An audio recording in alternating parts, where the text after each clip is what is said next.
Foundation: How Apple TV Broke Asimov's Masterpiece.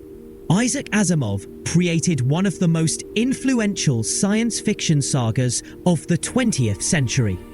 Apple TV spent a colossal budget adapting it.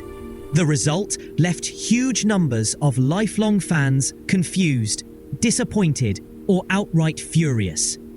In this video, I will show you why the adaptation feels wrong to so many readers, what the show manages to get right, and why Foundation remains one of the most misread classics in the history of the genre. What Asimov actually wrote. To understand the backlash, you need to know how the original books function. Foundation is not a character-driven emotional odyssey. It does not follow a chosen hero. It does not lean on romance, visions, destiny, or personal trauma. It is a chain of linked stories set across roughly 5 centuries. The true focus is the shape of history. The real protagonist is psychohistory.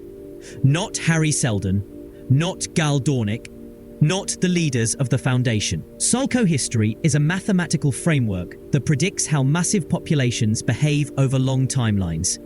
It works because individual actions average out.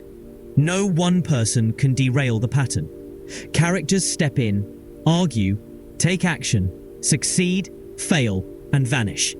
Entire generations appear and disappear.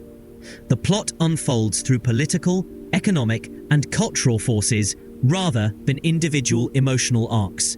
Asimov's prose reflects this approach.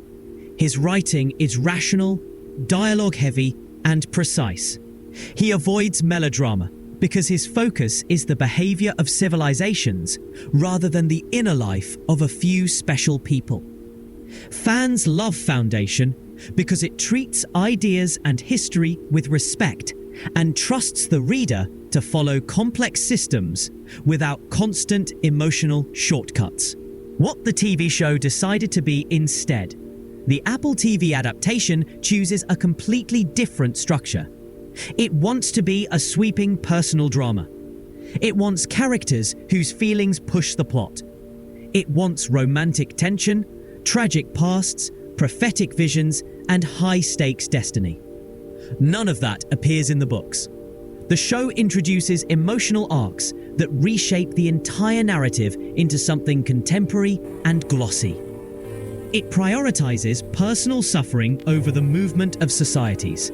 It treats individual characters as the engines of history. This is the exact opposite of what Foundation represents.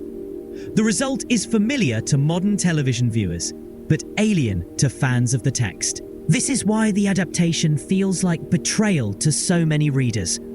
Once a story about the behaviour of millions becomes a story about a few chosen individuals, its philosophy changes completely.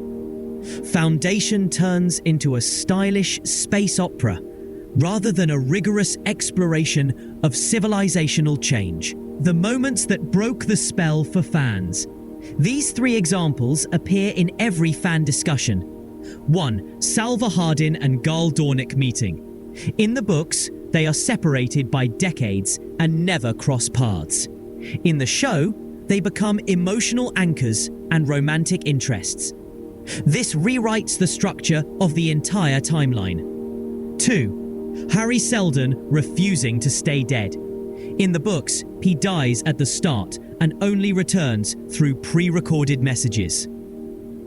In the show, he keeps resurfacing, alive, digital, resurrected, simulated, and occasionally behaving as if he is ready for date night. This changes the tone of the story completely. 3. The injection of mystical powers and visionary sequences. Asimov spent most of his career removing mysticism from his universe.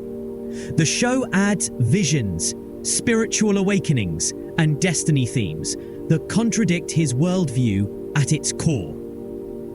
Add in the rearranged timelines, the expanded romance arcs, and the transformation of quiet, principled characters into emotional protagonists.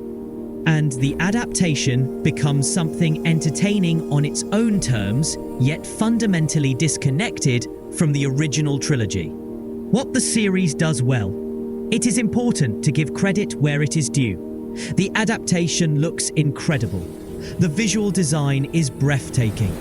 The colors, the ship designs, the architecture, and the feeling of scale are all outstanding. The genetic dynasty of cloned emperors is a completely original creation that gives the Empire a vivid identity. It is not in the books, but it is clever, memorable, and thematically intriguing. If you come to the show without any knowledge of the books, it works as a dramatic and expensive space saga. The acting is solid, the pacing sharp, and the visuals arresting.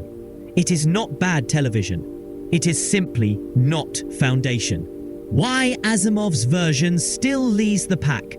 The books remain powerful because they ask you to zoom out beyond the scale of individual people. They ask you to observe the arcs of civilizations and understand that history is shaped by forces larger than any single hero. They remind us that knowledge is our strongest defense against collapse. The show suggests that everything depends on whether a few characters conquer their emotional burdens.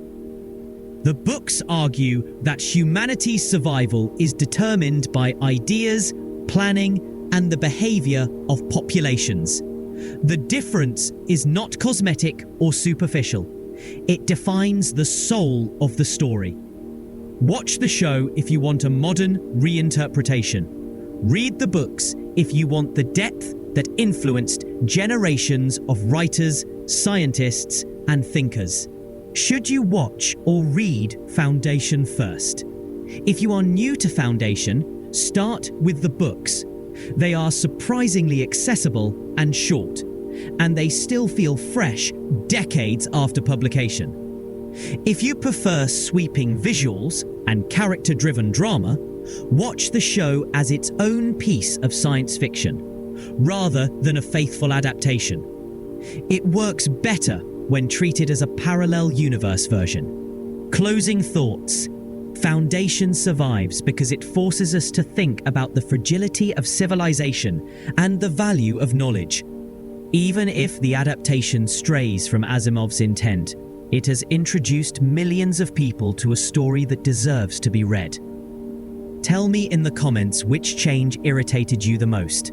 Or if you watched the show first, tell me how it shaped your expectations.